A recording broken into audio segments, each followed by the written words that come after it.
Thank you and welcome back to the Elevate Your Best podcast. This is Michael Danklos of Elevate Your Best. Today, we're actually going to be going through a coaching session with Bruno. We're going to be talking about some of the challenges that he has in his life. This is an example of the discovery process for me as a coach. So he's already been prepped a little bit on having something in mind, but this is the first time we've really gone through a full coaching session. First off, I want to say thank you, Bruno, for being willing to go through this process with me. It actually makes me feel like you trust that I'm going to work with you through this rather than force you into it. So thank you for stepping up for that. You're welcome, Michael. I really think that the work we can do together might be amazing. I like when we invite somebody, like I'm always inviting people to share my idea, people that have value, people that have vision. Because one thing I believe that we even talked about that before is that, I don't know if we spoke in exactly this way, but you need to be careful who you're sharing your plans with.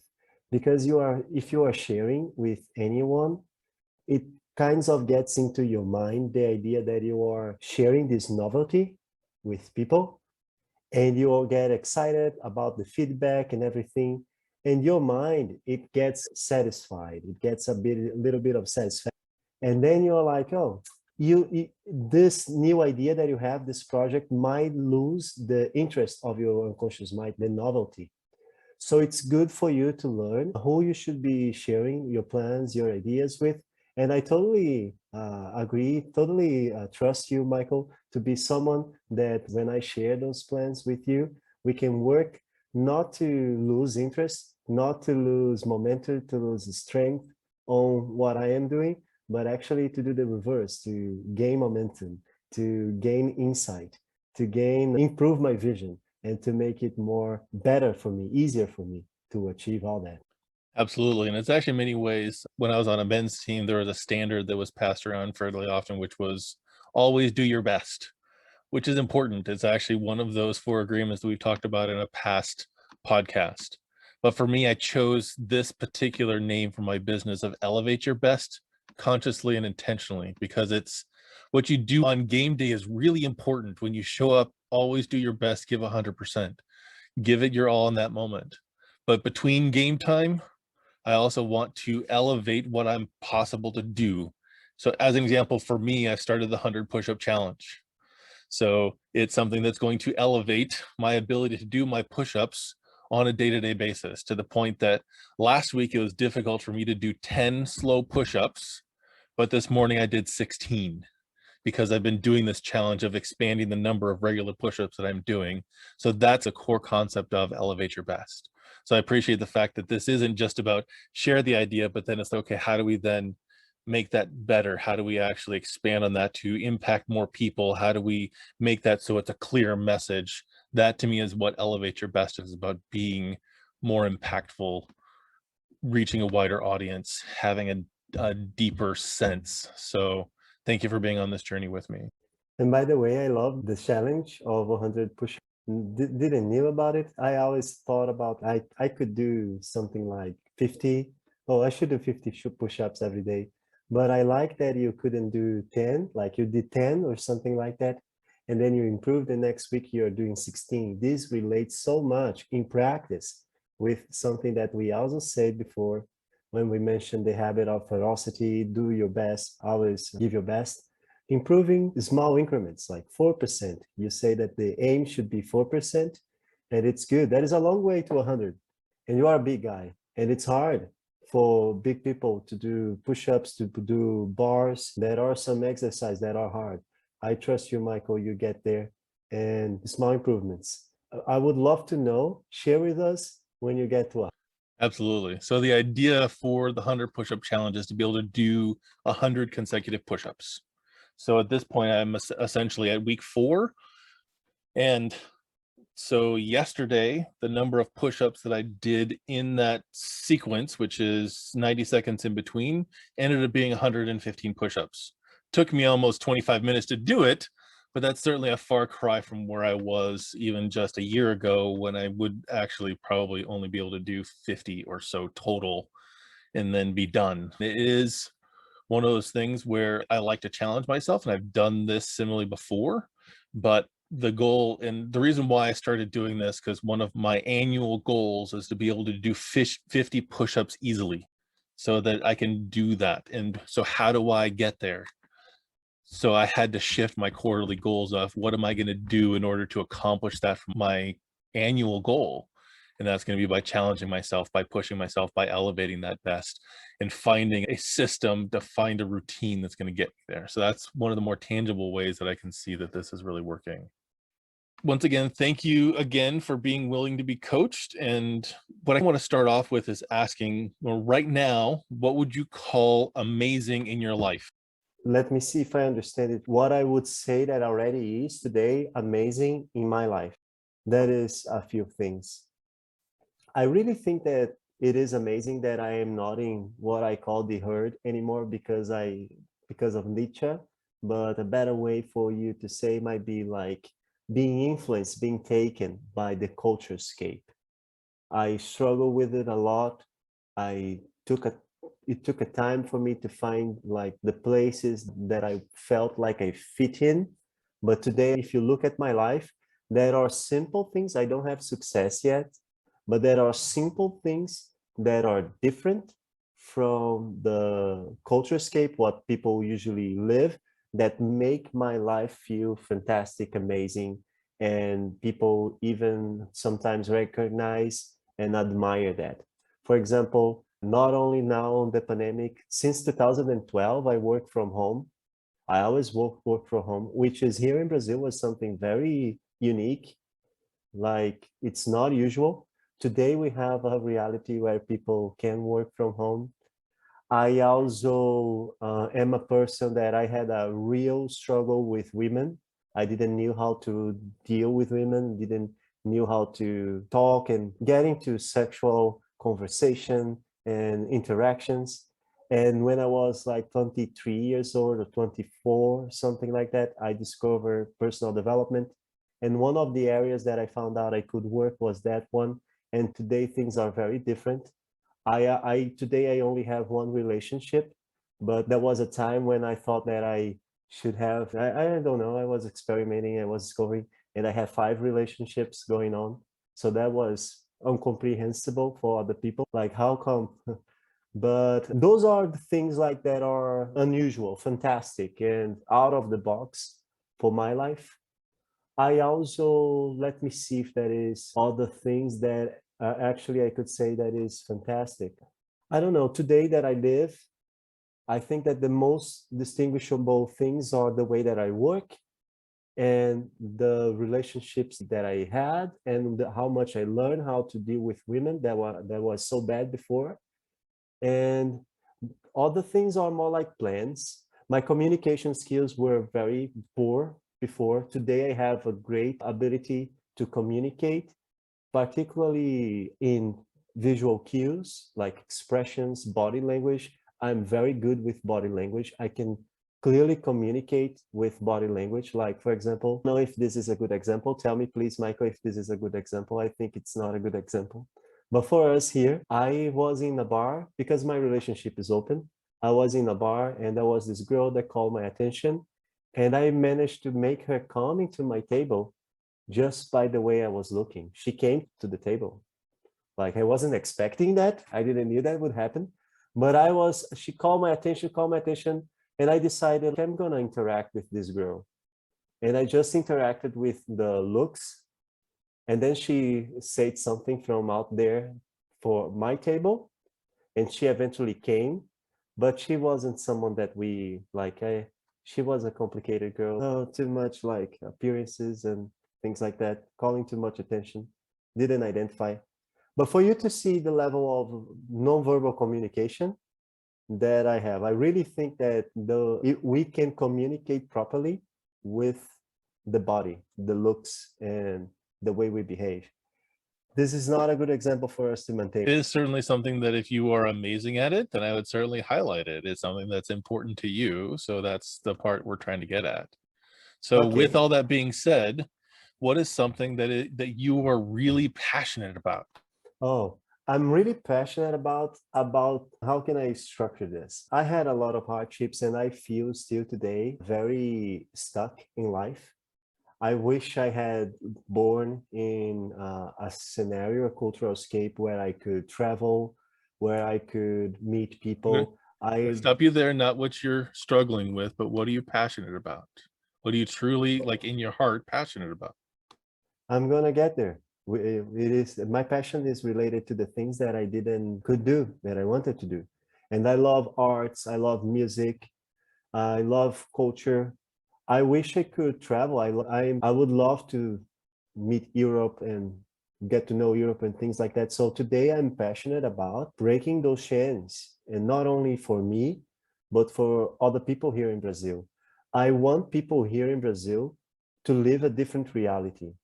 My objective of life, like I always tell this to people, I might not achieve anything around that.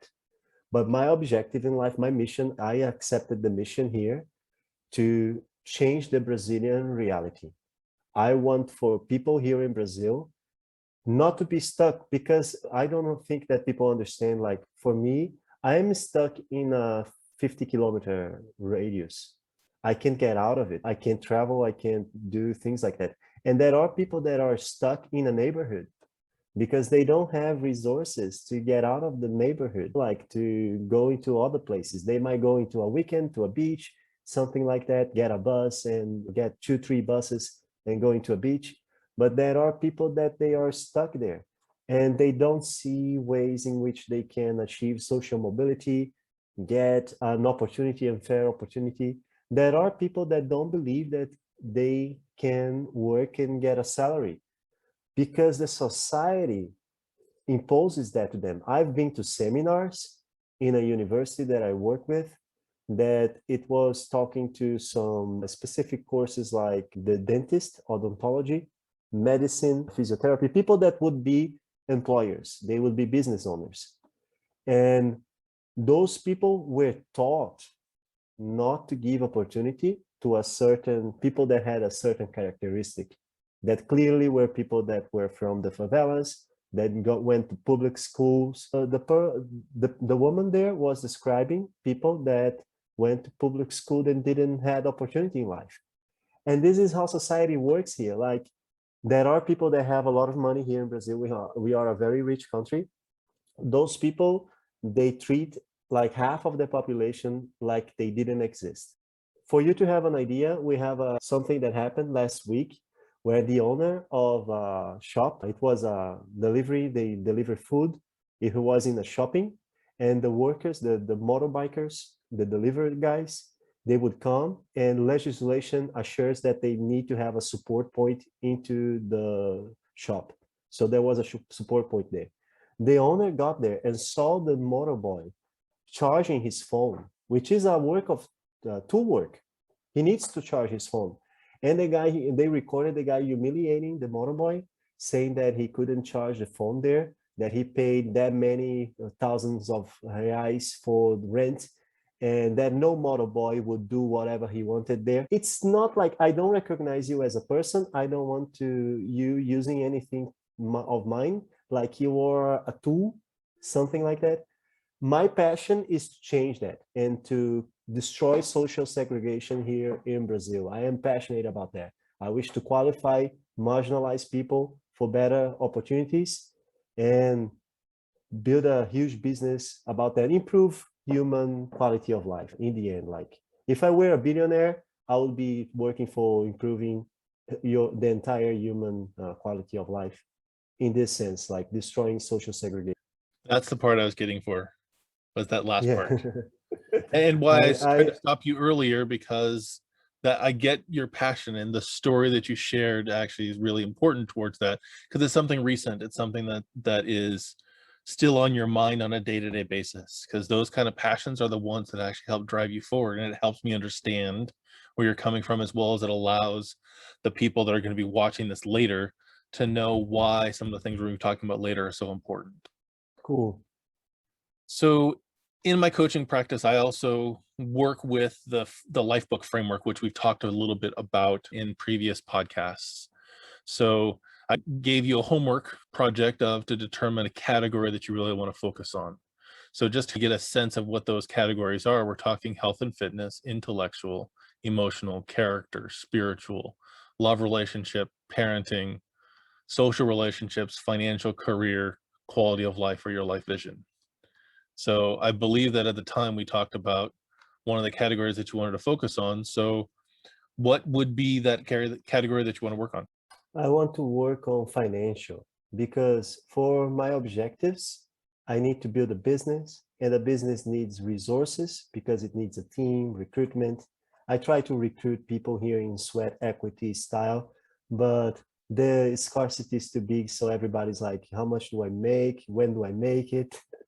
Which is comprehensible. But I need to improve my financial status in order to have resources to invest into the business that I wish to create. So that's the main goal for me, like the priority. So for you within that structure, if that's what you want to accomplish, so is there a specific way that you can foresee changing that? Is it a mindset thing? Is it the way you're feeling about it? Is it more impact? Is it the amount of time that you need?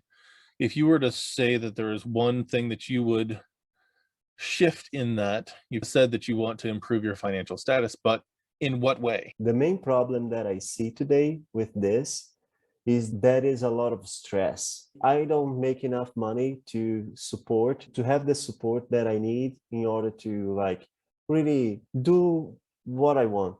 Like it's different when you get home and everything's okay. And then you just take a deep breath and you say, what do I want to do with my life? And you have the resources to move forward.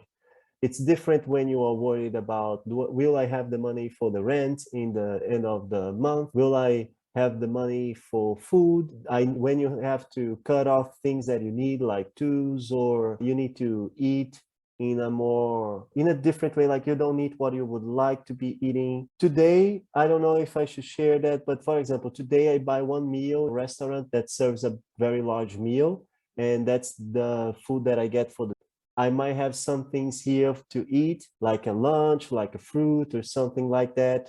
But it's like I get one meal.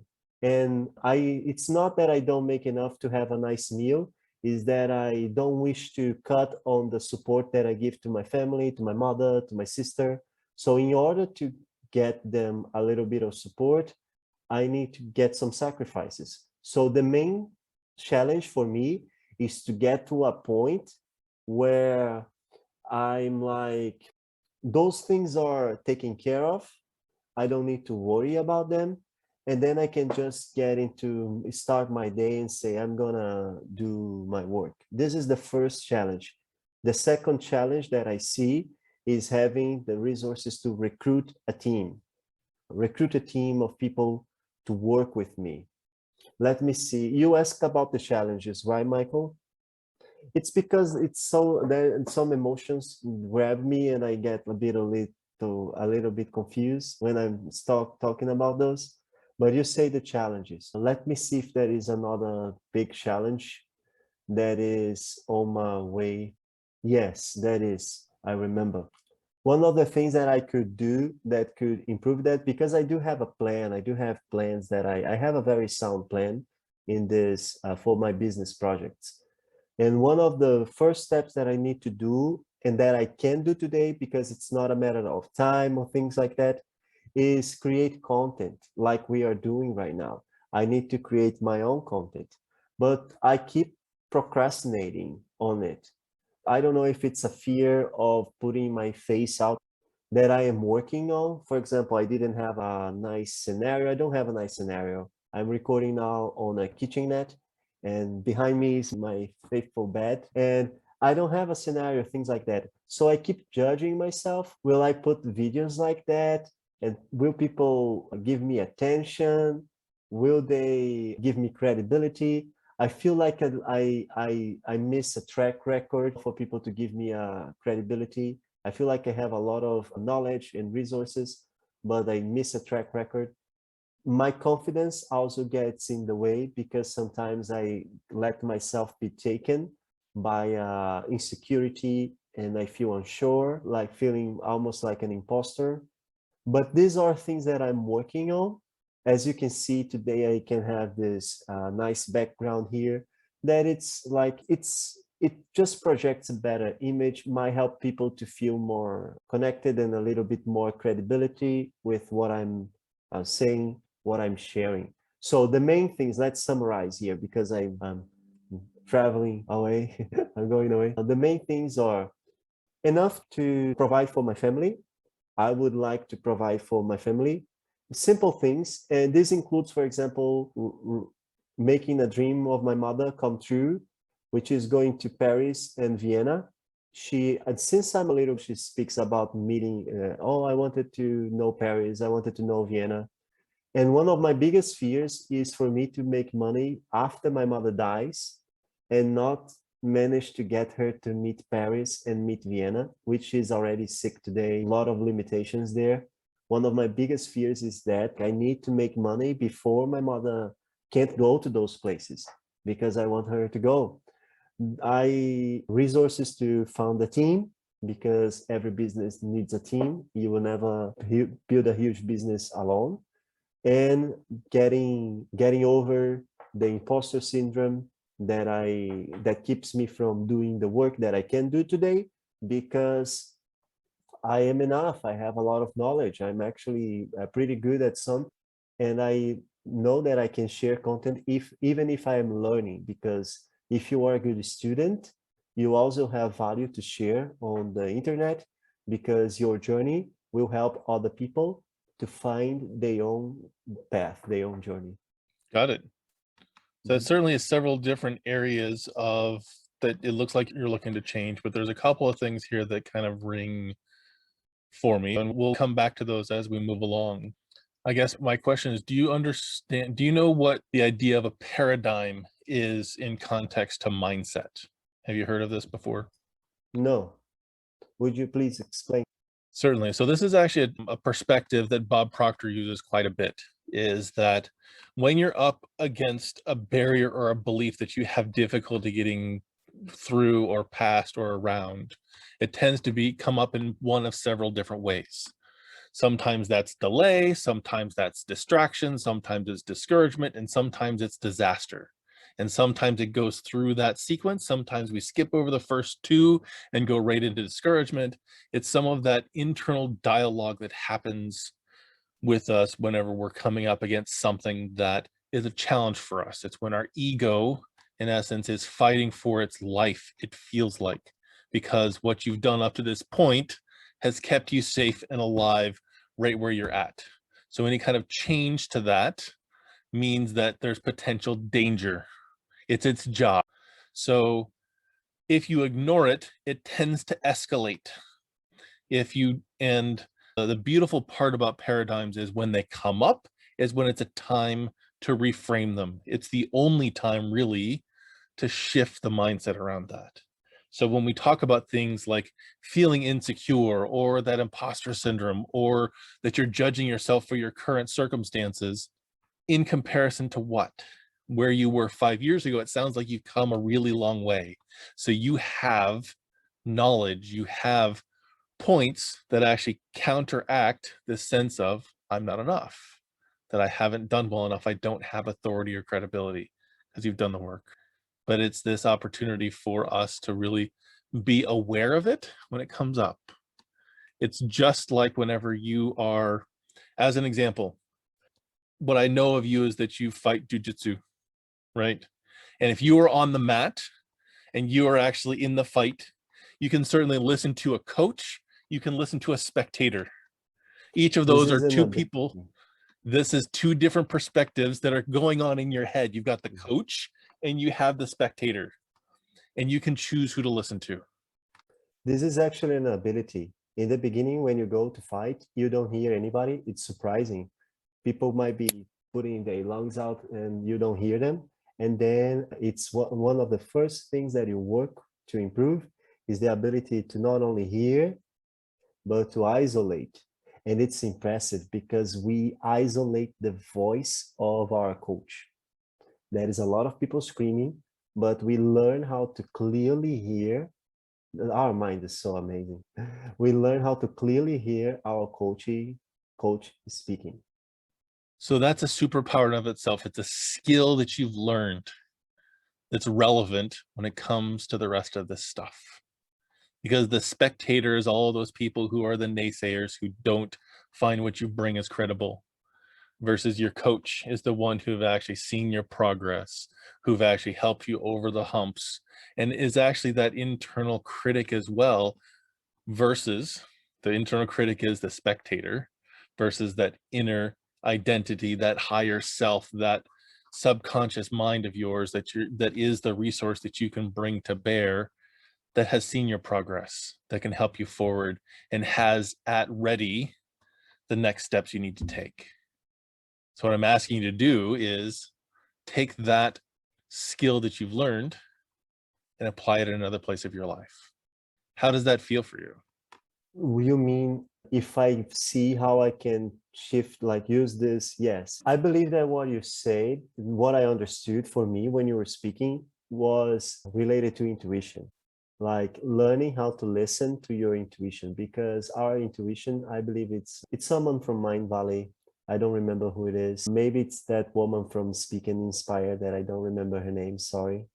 But she says that the intuition, I believe this is on the Be Extraordinary quest. The intuition is whispers, like our critical mind, all those things. The audience is screaming and making a lot of sounds. And the intuition is like hey, Bruno, perhaps you should calibrate the tire of your bike. It seems like something's weird. And you're like, no, I'm gonna go there 7 later tomorrow when I go refuel. And then you hit some rock and the tire pops and now you need to go to fix it.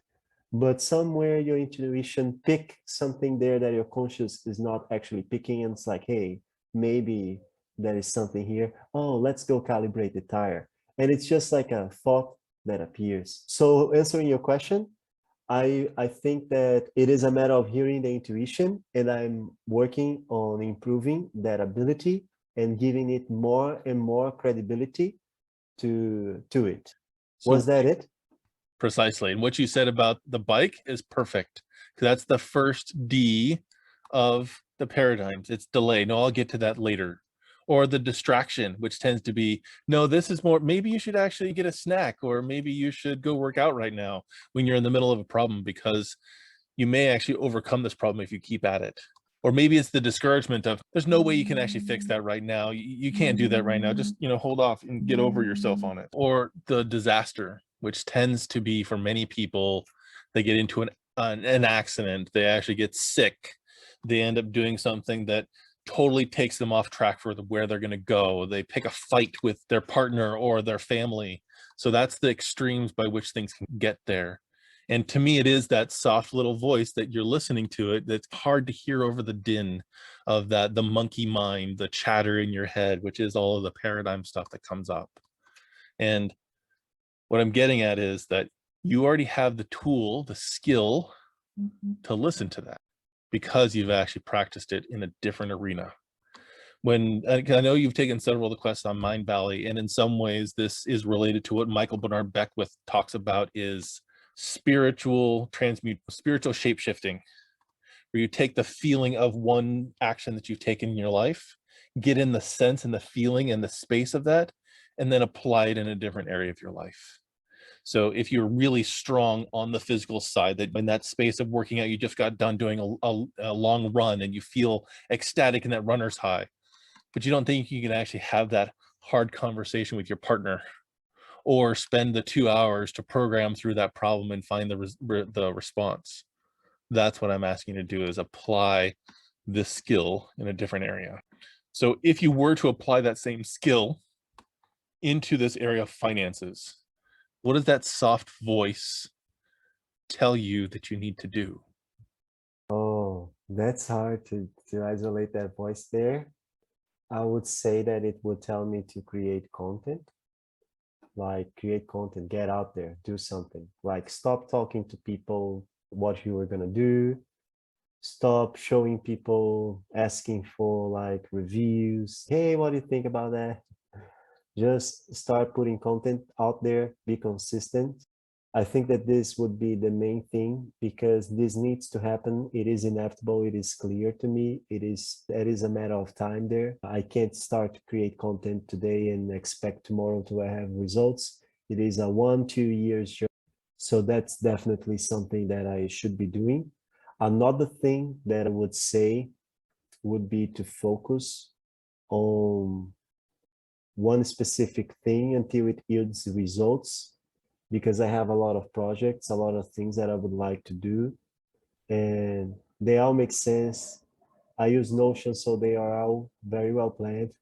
Like some in different stages, some projects are much more solid than others. But if I had resources, like if I could just get a lot of people in delegate tasks, I would have them all going and they would all yield fruit. But I need to focus on one, which for me, the voice would say, create content, like focus on creating content.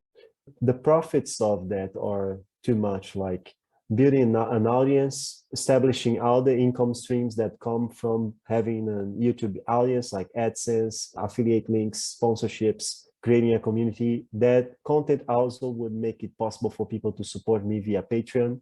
So I think that this is definitely the main thing that I should do, create content. Got it. And I know that is, from our conversations, is a lot about what your mantra is: create content, continue creating content. So then it's a matter of, we have this odd sense of telling everybody else what we need to hear the most. So Yes. with that being said, we've now listened to that small voice and what it thinks is the next step that you need to take. What would you love to be doing? What would actually like make your heart sing, your soul elevate? What would you love to be doing? It's interesting because it is related to create content. Like I would love to be creating content, and not only that, like be planning things. I love to plan. I love to solve problems. Like, for example, how can I express that in a way that it's easy to understand? I was a game master for D&D. I DM RPG adventures. For example, one content that I would love to create and I would love that is planning and involving challenges would be creating D&D adventures. I love that because then I get to use my imagination and think about this dragon and what he's doing. And then there is a wizard and create a scenario. And then I go and I record. I just don't know, like I'm not used to, familiar with the process of recording and publishing, editing. This is the challenge that creates a barrier. But if it was just come here and do something live and it would be okay and people would be glad to receive that, I would love to be doing that. I also love to talk to people and get to know people. Like I'm really curious. I love to know. If someone interests me for whatever reason, I would love to go there and strike a conversation and actually get involved. And I would love to make this into content. I would love to make this become content. So what feeling, or let me ask this in a different way. So what would you want to feel, be, and do while you're doing that? Like what specifically, what emotions would that bring up? Who would you be? And what actions are you taking while you're doing that thing that you love? What I would feel definitely would be like a joyfulness, enjoyment. I would enjoy it. It would be joyful because I would be satisfying my curiosity about other people and other things. I am a very curious person. I would be connecting, which is very satisfying, finding things, solving problems. I would add value. I believe I had insecurity related to value because when I was a kid, a teenager, I was alone at home. Like my mother needed to work. There was time when my mother had two works. My father abandoned us. Sorry? So you just slipped back in the past. So I'm asking you to look forward in the future. What do you want to feel, be, and do Like, Huh? where do you want to go? It's great that you actually have this reason why you want to go there. And I don't mean to kind of cut you off, but here's some of the challenge that I see is you keep falling back into the past and using that to Mm, define your future, I understand. which means you get Interesting. stuck in the Mm. past. I was, see, tell me if it makes sense, because what I was gonna say is that I didn't grow up feeling valuable. So today I have a need and I understand this need and am okay with it, that I wish to get value. I love this idea of getting value. Knowing someone and the person needs something and I can help, I connect them to someone or I send them some content that helps them. I love that idea. And I wish when I think about businesses, my business has always planned them generating value, like lots of value to everybody involved. Like they are very stakeholder oriented, not shareholder oriented. Got it. So what I hear you saying in that is that you want to build a stakeholder based business. Yes. And this goes beyond that. I understand that the need that I feel to be very wealthy, I wish to become a billionaire. The need that I feel to become a billionaire is compensating this lack of value that I felt when I was younger. I see it like that today, and I'm okay with it. Not everybody wishes to become a billionaire. I want to become a billionaire probably because I didn't felt very valuable when I was a kid. So I need to have tons of value now. So let's say it's actually 20 years from now and you have $1 Mhm. billion that you are valued at. What is different about you? Let's say 10 billion. Fun. Okay, 10 billion. You now are worth $10 Okay. billion. What's different about you? Who have you become and what have you Uh-huh. done in order to get there? Who have I become? Huh? I'm a very calm person, sure of myself. My posture and my ways are very different. They are already today, but there will be more. I would have made a difference in a lot of people's lives. So there's a lot of people that are grateful to me, directly and indirectly. I have several businesses and they change the world. Like the world will be different. There will be things that were not possible before and now they are. And they're not magical things. They are just like simple things that we could do today. There's just not somebody that is intended on doing them, like in providing education, going to a favela and creating a structural development there for people to have access to education, sports, and other things that might take them into other places.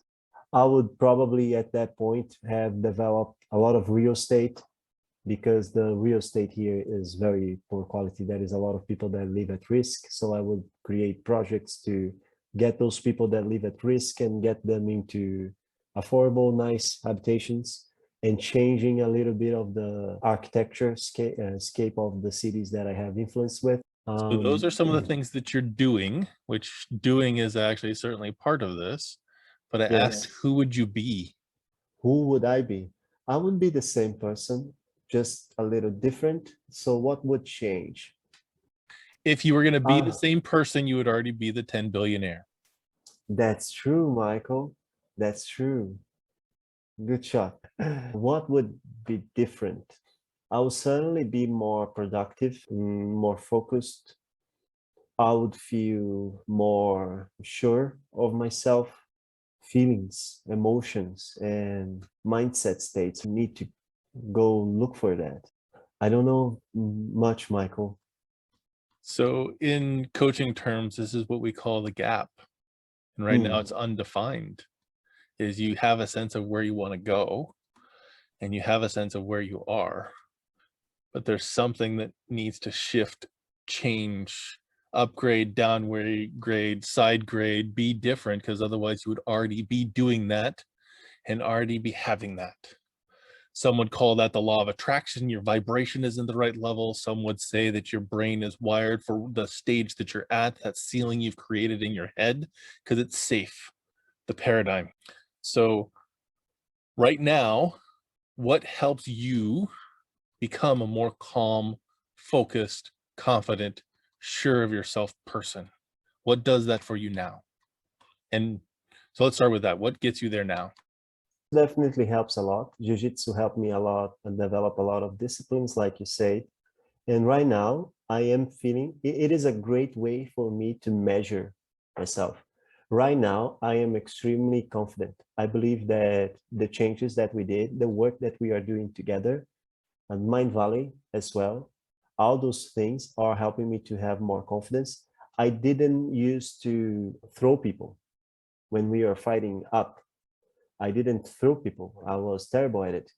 And suddenly, from like few weeks to now, I'm throwing everybody like perfect throws. And even people that are more graduated, older than me on jiu-jitsu and stronger than me. I was surprised with a fight that I did one of these days with a guy that is more graduated, very strong guy. And I throw him like 3 times or something like that. Very good. So this is for me a window where I can see, oh, this is confidence. I am more confident. And jiu-jitsu helps that. I believe that even today, the women dynamics help me to feel more confident as well. Because when I set an intention and I take a risk and that happens, that yields result, it is good, that helps me feel more confident. So even if the dynamics are not like, I'm not involved in too many attraction dynamics and things like that, but sometimes when it happens, the fact that what I believe to be true or that is going to happen to actually yield the result that I was expecting, this helps me to have more confidence as well. Another thing that helps me to have more confidence is our networking calls and our accountability calls. They help me have more confidence. I'm even starting a networking call here with the people around me to see if I can get the people that wants to have a business, wish to develop somehow in life together, because I don't find much support on the community. But then I realized this is everywhere. It's not just me, it's everywhere.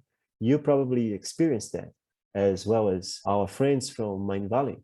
So I decided to create the environment around me and search and find and cultivate the relationship with the people that are more aligned to me around me. And I'm starting this Tuesday. Let me see if there is anything else that improves my confidence. When I achieve something, like my mother a new fridge that she always wanted to, and it needed a lot of confidence because I was in a moment where I was going through my savings and she was upset. She was sharing with me some things that was going on there. So I gave her a fridge and a washing machine. But the fridge was the big thing because we went to shops many times and she was always fencing that thing. And oh, I'm gonna die and not gonna have one of those. And then when we bought it, it was very good and it helped me and it helped her. I noticed that her health improved because she has some health problems. It's not like she's saying that she's better. It's that she's not saying so much that she's bad. I noticed that. I don't know if she noticed that. So actually achieving goals helped me to boost my confidence and give me a fuel to look to move forward and achieve more. Got it. So that's actually a lot of focus around one of the things we talked about, which is confidence, Yeah. which is great. That sure of yourself confidence, which is certainly a great place to come from. And even one of the podcasts I was listening to recently is confidence doesn't come before you take the action. Confidence comes after. That's very interesting, Michael. That's very interesting. So the other question that you said that you would be more focused and more calm. So is there things that you can do more of that would get that more in your life? More focused and more calm. More calm. Meditation, definitely. Meditation is something good. I should do more of it. I'm not doing it every day. I should do it every day. I do jiu-jitsu meditation practice. It is some sort of mindfulness. It's not actually transcendency, because transcendency is when we look inwards and everything, but it's a meditation because I'm reaching flow there and everything. But it helps, but I think that I could do some more focused meditation on working with my vision for the future, getting there. Another thing to call me. One thing, I'm starting to see the value that I could obtain from having a more stable and present relationship, because I have this relationship, but the girl, she lives very far, not so far. But for the current situations that we have, like the financial situation, it's a bit hard. So we see each other like once a month, twice a month. And I'm starting to see, this is something that I'm starting to understand, that a lot of my needs would be emotional needs I'm talking about, of feeling confidence and things like that, or calm about the future, would be better if I had a relationship with someone like a couple, married couple have, not exactly living in the same place, but have this trust, this bond, be present, be able to go for your work and then come back knowing that you will have support. I'm starting to notice those things. I don't know if it makes sense. I believe that will help me to be more calm and not so desperate, because I get sometimes desperate about the future. And to be focused, Darcy, our friend from Mind Valley, she actually gifted me with the Foci device, which is this small device here. And this device helps you to track your focus and train your focus. It is good. I have a surprise here. It seems like my focus when I'm working is actually quite good, because I tend to enter focus very well. What I think that I might be needing to work focus related is to focus in one project, not me be focused now. Like this, according to the device, doesn't seem to be much of a problem. I get focused into work and I do things well. But my nature, I identified a lot, Michael, with Undercover Billionaire, the people there. I saw that they have lots of things going on. They try to fire up a lot of things. I identified a lot of that. So I felt, oh, so those people, they act just like me, but they have more resources on them, like to recruit people. They are in a more abundant environment, like the economy where they are. People support the community. It's a different environment. But also, if you look Perhaps, at all of those billionaires that you're talking about that do have a lot of different projects going on, they didn't start there. They evolved yeah, there. And here's the biggest challenge, at least that I've run into, just to kind of talk about that idea, is I know I have a tendency to put celebrities up on a pedestal, billionaires, coaches, sports people who are in the movies, on how far they've come.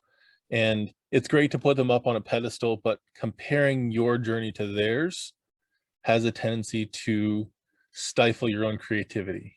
Because, as an example, if you look at The Rock and his build, his musculature, his physique, is because he's been working on it for 20, 30 years.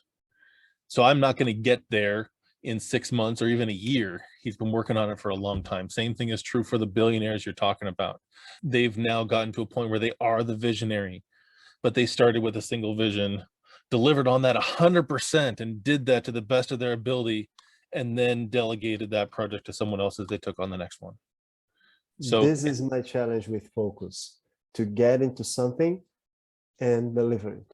At least an iteration, deliver on an iteration that works, like deliver an asset, deliver assets. absolutely. So up to this point, we've talked a little bit about some of the things that you're doing already. If you were to shift one of those things, that 4% we talked about earlier, if you were to take on one new thing in the next, say, the next week or the next month, that would help you cultivate more focus, more calm, more confidence, that would take you one step closer to that vision of being a 10 billionaire in the next 20 years, where would you start?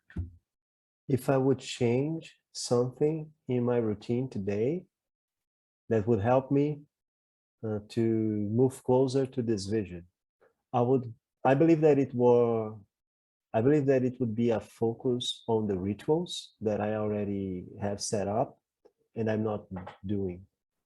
Like every day doing my daily journal, every day doing my meditation and my breath exercise, every day creating some piece of content or working in producing some piece of content. Like I already have the routine mapped out. I'm not being diligent and disciplined on transforming those routines into habit. Because one of the things, the last thing that I worked when I went to an ayahuasca session, I went to 3 sessions. Right now, I can't go there because there is a fee that you pay, and I aim to go back there because it's a good work. But the last thing I remember was exactly that. How can I make the things that I need to do effortless? And the answer that I got was that exactly that, changing your routine so that when you wake up, the natural things that you do, because we forget that we learn. Like I have a day, you have a day, you have a pattern and a frequency that you manifest this pattern. So that was learned by culture, by parenting, by things like that. The things that you learn, like you said in the beginning, to feel safe with. And then I realized that it's not that the big YouTuber is like putting effort every week. He changed his routine in a way where he just wakes up and his day takes him into a direction where everything that he needs gets done. Of course, that requires an effort, but after a while, this becomes effortlessly. So I set up those routines. I just need to get more diligent with them. And why, Bruno? Why don't you get more diligent? In my mind, might be an excuse. We might work on that. I don't know. And we probably will. It's much because of that scarcity financially that keeps draining my energies. Like it's a lot of stress. Every day I'm stressed. And I keep thinking about the month and the money that will not be enough, and having to deal with bills that I can't pay, things that I wanted to do. I think that those things, they consume me in order that they distract me, and I feel exhausted sometimes, and then I just want to, I don't know, watch a video, or sometimes I feel so exhausted that I go to sleep. And another thing that doesn't help is that my bed is right behind me. So do you Doesn't remember help. so Bruno, do you remember the question that I asked you? The question that you ask me, it is, what can I do today? What can I change today in order to be closer to this vision? And I would say that it is my routine. So what I asked you, what is one thing that you could change to move Oh, closer to thing. that vision? And you listed off 4 things that you could be doing, and then you gave me the excuses on why you can't do it. So you've already given yourself a back door. You've actually made this so that it's impossible to get there. You've got this paradigm in your head that's running right now. This is your opportunity to reframe that, to say, thank you for your excuses, but that's not what I'm willing to live with. This is where I want to go. Get out of my way. And it's getting clear to me, Michael, that before I saw there's a big obstruction in my way, but today I'm actually seeing that. I'm starting to see, this is very recent. I'm starting to see this is just like you say, just like an excuse. I'm still running the program. I'm not saying that I'm not running the program, but the program is starting to look at me like so fragile that it's, before it would feel like a huge effort that I needed to make. But the more I go, like this confidence that I'm getting lately, starting to understand that things are going to be okay. I'm going to be okay.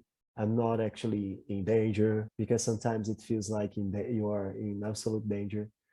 And it's like you mentioned, it's like understanding those things, like it's starting to make this paradigm more fragile in a way that I'm starting to feel more confident to actually change it and build a better thing for myself. I'm not saying that I know exactly what to do, and I'm saying that things are changing. I'm feeling this change because the shackles that bind me are looking weaker and more comprehensible to detach. Does it make sense? It does, and it's certainly working you towards a shift in your life. But if I were to check back in a week from now on that one thing you committed to do for the week, and you're going to celebrate with me that you got it done, and you can actually put that check mark on the list, or that 12 check marks on that list, or even if it's only 2 to say, yes, I did that, what would that one thing be? I would bet on the daily journal.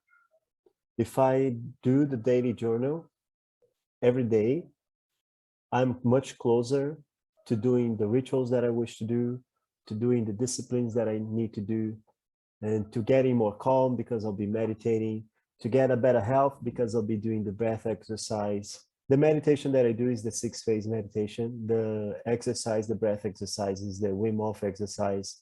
Those are simple things. And then I would also be working on my vision for the future, because my journal, it has a lot of things, and I do my journal entry.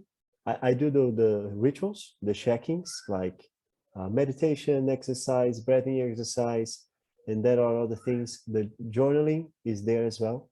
Then I do my main entry of the day, where I say how was my emotional state. And then I do the best of the day, where I describe what was the best thing that happened on the day.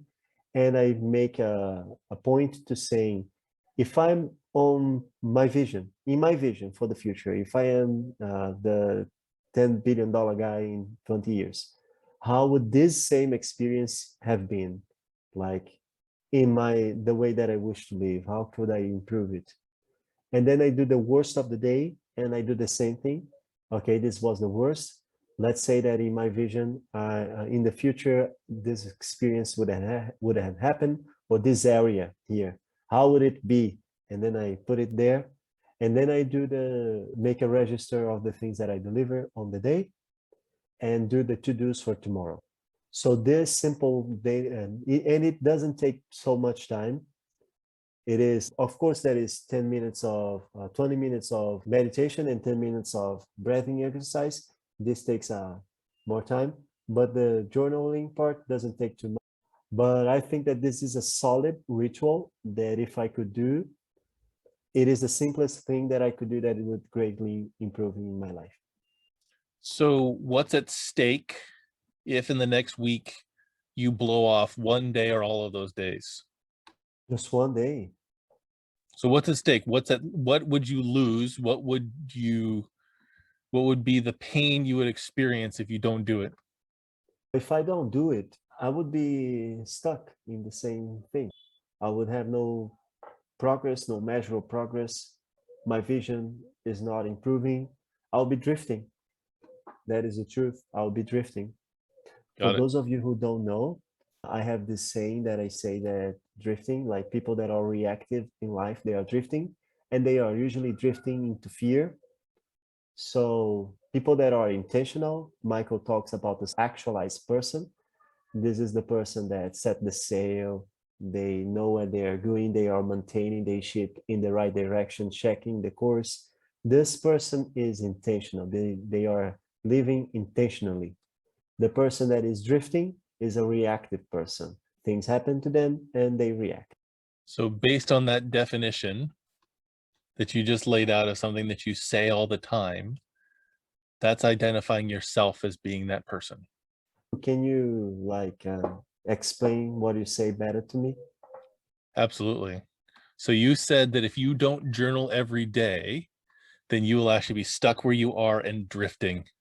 And that is something you have not been doing on a consistent basis over the last several weeks. So coming down to that, if you miss a day, that is a person, you would be drifting into fear, lack, scarcity. So that's been you. Because I'm not journaling. I got you. That's true. Yeah.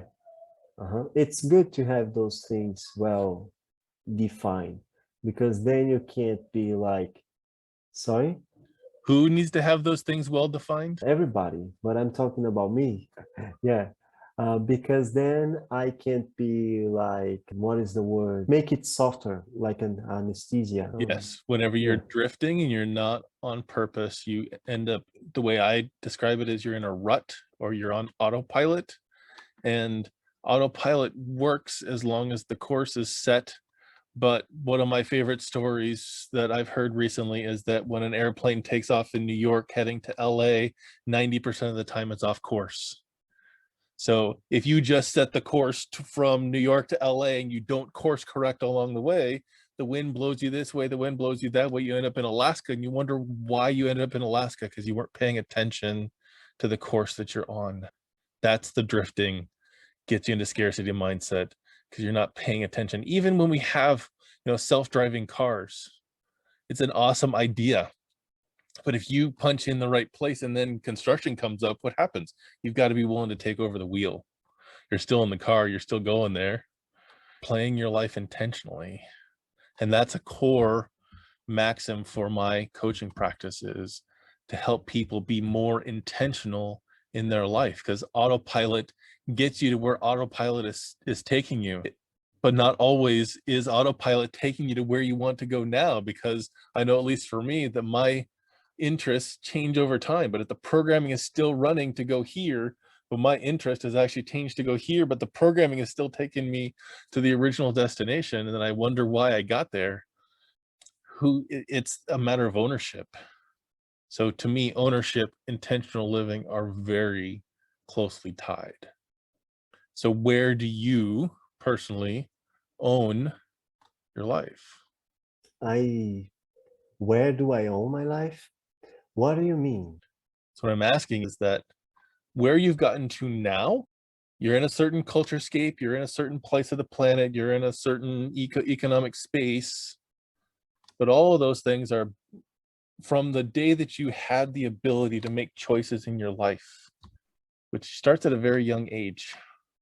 Maybe not at 1, but maybe 4 or 5. Each of those choices you make compounds into where you're going to come today. And some of those choices are going to take you on a detour, and for or against you in the positive direction or negative direction. But each of those are choices that you made, or choices you didn't make, which is still a choice. Are you willing to own all of those choices? Sorry. Yes, I am. But I am failing to localize, to understand, like, the question, where do I own my life? I understand that I need to have ownership of my choices. I do have ownership of my choices, the good and the bad. I don't attach too much to them. If I do commit some mistake, I'm not like, I used to suffer a lot and to relieve those moments in like infinitely. But today, no, today I actually have a good practice when a bad memory comes, like, and this works because the mind talks in symbolism. If you are being afflicted, you might actually go to a therapist, better to go to a therapist. But if you wish to do that by yourself, and there is some bad memory that keeps coming up in your head, some poor choice that you made, just visualize the memory appearing, and then you shatter that with a hammer, like if it were a mirror, and you shatter that.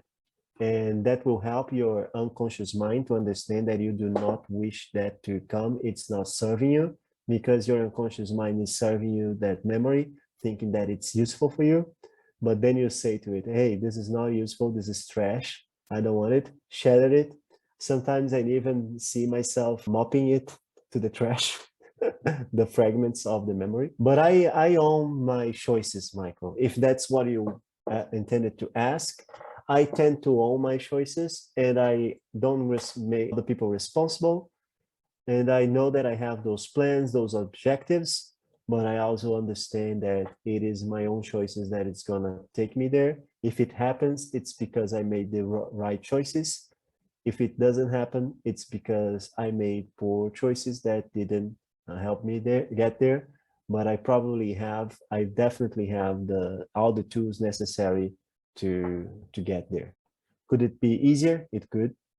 It isn't. I'm in Brazil and in poor circumstances. But once again, that's now all the stuff outside of you. Is there anybody in your community in Brazil that is a billionaire? I am aware of a billionaire. Between yes and no, do you know anyone who lives in Brazil who's a billionaire? I do. There is a guy in the city that I know he's a billionaire. Okay, so then honestly, I don't want to hear an excuse that you can't be a billionaire because you're in Brazil. Yeah, I'm just saying that it's harder.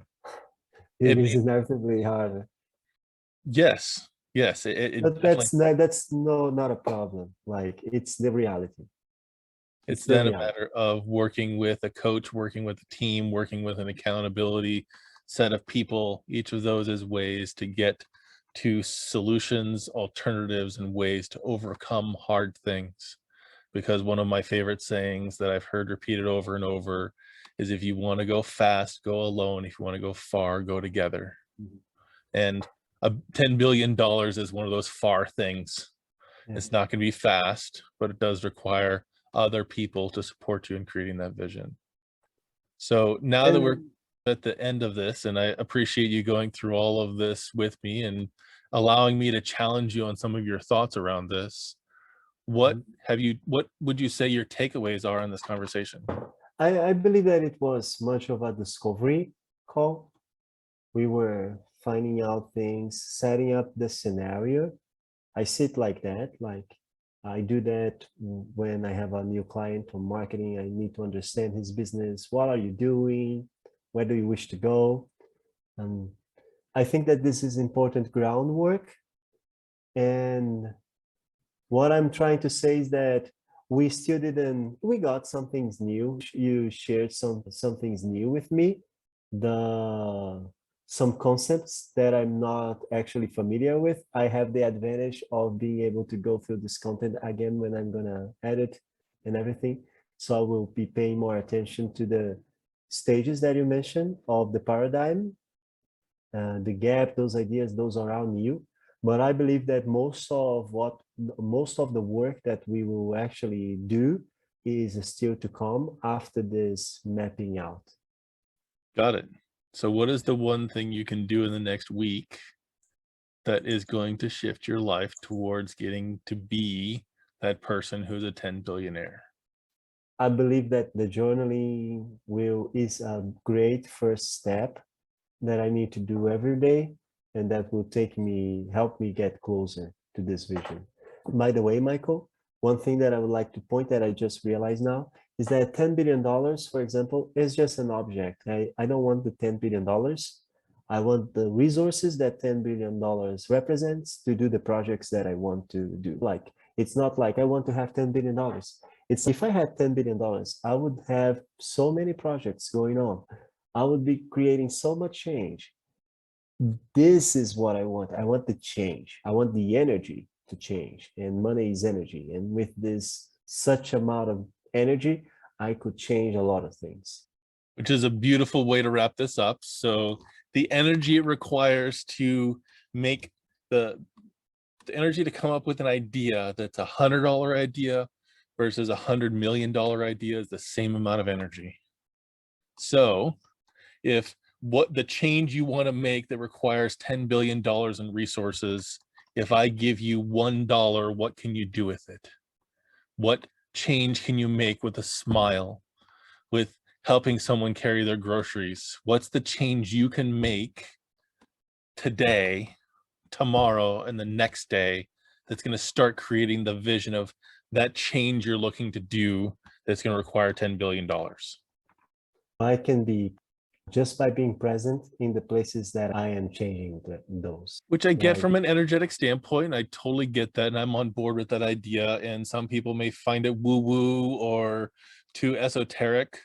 So if we were to take this down to the practical steps, the thing that I can actually take a picture of you doing, what is it that you're doing that doesn't require any money, that starts the change that you want to see in the world? the thing about being present is like this. Everywhere that I go, I'm there in this mindset with my purpose. I know what my purpose is, to qualify people for better opportunities. I am mindful of the resources that I have and everything. So let's say that I go buy my lunch and I see somebody that I know. This happened today. I go buy my lunch and I see this guy there that I know that he teaches piano lessons. He works with vegan food. So it's a person that has more like a vision, something he wishes to get more students online. So I invited him for the network meeting that I am organizing. So this is being present. I don't just get there and do whatever I need to do, get my lunch and come back. No need for that. If I am there, and I see the opportunity, I act. I am present. I go to see some friends and I am there and we are talking things. We could be talking about silly things, but then again, I am present and I remember my objective in life and everything I wish to accomplish. So what I do is that I have try to have a conversation with them that is fruitful, that helps them. And I even say to my friends, I told to a friend of mine that has a shop, he sells some products. And he, in the beginning, I noticed that he felt that when I got him, and I'm talking about business and the future, he was a bit distracted. He was not so interested. But then some things happened. I realized that he started noticing that something like, oh, this guy is for real. And then he started getting more interested. He's even interested in this networking meeting that I'm doing. And I told him like, hey, my friendship the friendship that you have with me is not a friendship to lose time. It's not a friendship to do silly things. It's a friendship to grow. It's a friendship for us to move forward, to work on our vision, and to of abundance. So this is what I meant to say that I can be present. It's because I can teach people whatever I know. I can be willingly participating, and I can bring the best that I have into all the situations I am involved with. I am Got on it. purpose. Got it.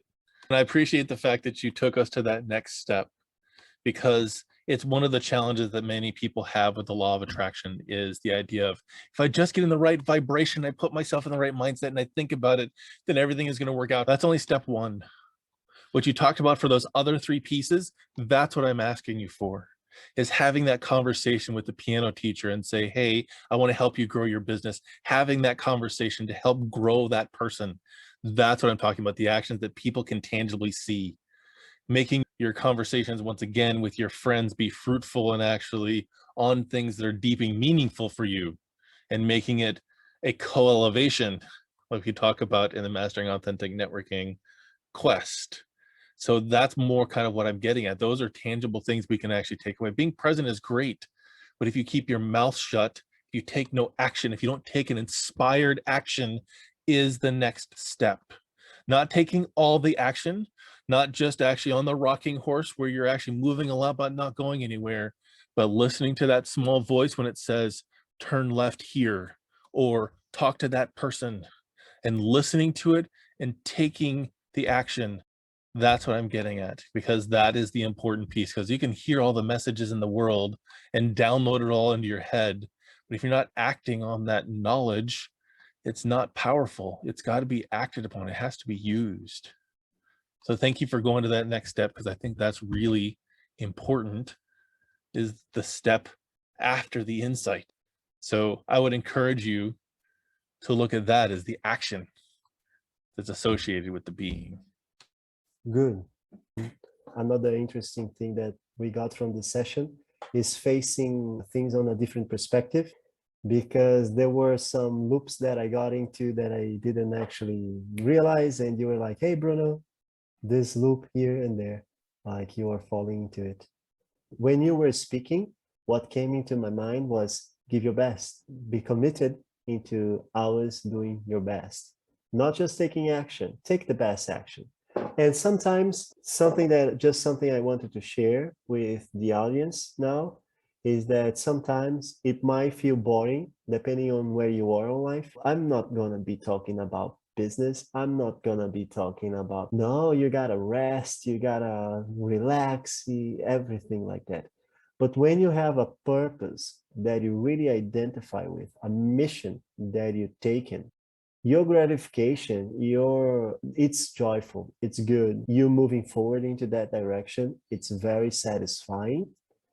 So what I believe is that most of all has those blockages that we are trying to work on me today, now here.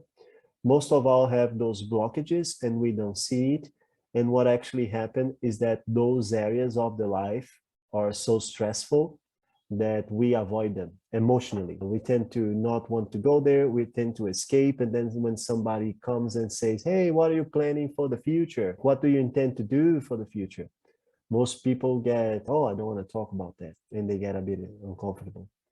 But it's more a need for preparedness, a need for preparation. It's more like a need for preparation that this person might be experiencing than actually those subjects being boring or things like that. They can be actually very exciting, because when you have a vision and a mission, a purpose in your life, it actually brings a lot of nice things together with it. Well, the one thing that I would caution you on is statements like most people. So it's one of the things that can be really hard is when we are transmitting out our perceptions, our stereotypes of other people. For me, has always narrowed my focus. It hasn't allowed me to see what's possible, hasn't allowed me to be open to the opportunities that are available out there. So I'd caution you by making blanket statements like that. It's just like saying, since I'm in Brazil, I cannot be a billionaire. It's a blanket statement that isn't based in fact. It is based in our perception, our stereotype, our culture scape that's actually whispered a lie in our ear long enough and enough times that we just take it as fact. The same thing if true of many other different cultures. Men don't feel anything, women are overly emotional. All of those are not based on fact. They're stereotypes that don't lead us to a powerful relationship and a powerful connection to other people. So that's been my experience. That's what I've seen. It's a place that I look to coach from, and why I ask you to be aware of the words, because the words are really powerful. So thank you for showing us that process for you, as it is projecting out there. So then that becomes your reality, because that's what the programming is in our head. The filter in our head is going to look for that to have evidence to prove it.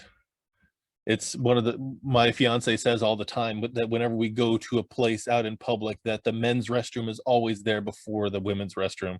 Why isn't it the other way around? Because the line is always longer for women for the restroom. Little things like that. It's something we put out into the universe. We manifest in our life until we find evidence to support it, when it's not always the case. So it's that being open to what's possible and looking at the facts that are in front of you, and then deciding which path you're going to go, rather than deciding which path you're going to go and then finding evidence to support the task that you're going to take. So thank you for that opportunity to go there. So is there anything else that you need from me that I can help support you in, so that you can start taking the steps towards you being that 10 billionaire in 10 years from now? I think that right now, in this moment, I'm very satisfied. It was a good screening, and you seem to have pointed some interesting working points for us and things that I need to get familiar with. I will just work on the daily journal for now until the next session, and then we get to work on more specific topics. Awesome. So once again, thank you for your time and being willing to work with me on here. Normally at this point, this is like what you mentioned a couple of times, is a discovery session. This is the level of value I like to bring to my clients and potential clients. And each one of these sessions is different. Everyone goes through this process different. And I really like to see myself as a guide along the path, not a person telling someone else how to do it, because I'm learning many times just as much as the person that I'm coaching through this, as we're discovering the next steps together. Thank you for being open to this, and I look forward to seeing how you unfold and the things that you create in your life as you're on this moonshot journey to being a 10 billionaire. Thank you too, Michael. It has been amazing, all this journey we are having together, and the growth, like everything, it's amazing. I really believe that these relationships that, like in Mind Valley, me and you've been one of the key relationships that I've been developing. I'm very grateful to. Those relationships are the support, they are bringing everything that is necessary for me to achieve this type of goals. If it were not like this kind of relationship that I'm having the opportunity to cultivate, I would hardly have a chance to hitting that goal. So thank you very much. Awesome. So thank you everyone who's been joining us on this journey as we've been actually delving into what coaching may look like. You work with me or with another coach. Every coach has their own style, has their own way of approaching things. Mine is actually still growing over time and maturing as I'm learning new things about myself and to help other people through their process. So this is the Elevate Your Best podcast. We look forward to seeing you subscribe and follow us in the channel so that we can actually bring you more value. And we hope this has been extremely valuable for you. If it has, hit that like button. Tell us that you liked it. And if there's anything that you actually have questions about, or maybe you have a different idea or a different approach for things, please put it in the comments. Did this resonate with you? Did this turn you off? Did this piss you off? I'd like to hear that. It's great feedback for us to hear how this lands for different people. My name is Michael Danklos of Elevate Your Best. And I'm Bruno Martins from the Cyber Journey. Thank you guys for being here. Don't forget to subscribe. Thank you. Have a great day. See ya. Yeah.